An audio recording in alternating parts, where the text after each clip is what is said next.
This is a whole lot of talk in the world about,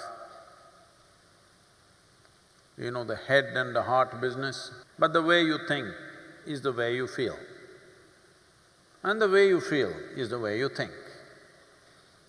For different people, different things run first.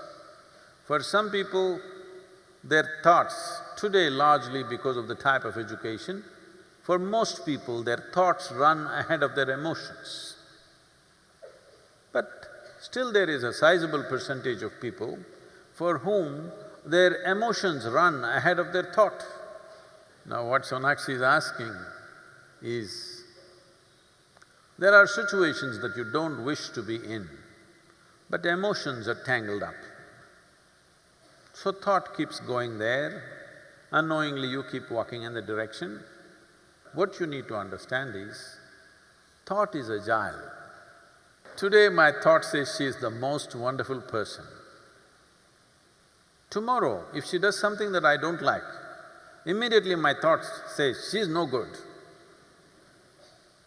But if my emotions have gone ahead with this wonderful person, emotions are not that agile, they cannot turn around so quickly, it's little sappy, it takes time. In the meantime, you struggle because thought says this is not okay, but emotion is still entangled. Now what do I do about this?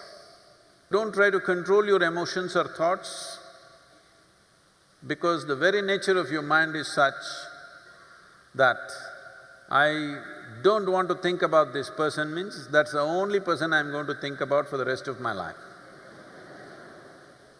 So, when compulsive thoughts and emotions come, first and foremost thing that you do is, you simply see them for what they are.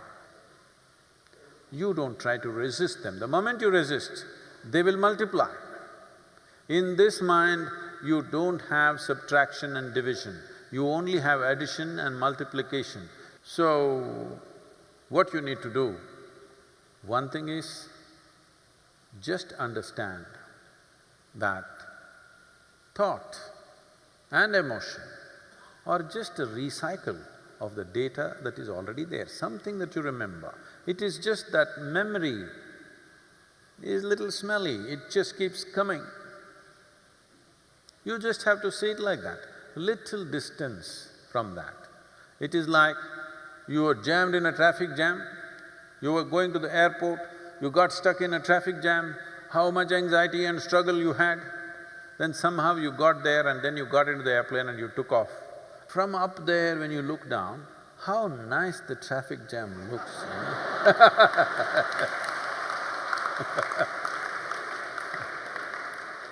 Simply because there is a little distance. Still the same traffic jam, but because there is a distance, suddenly there is nothing to it.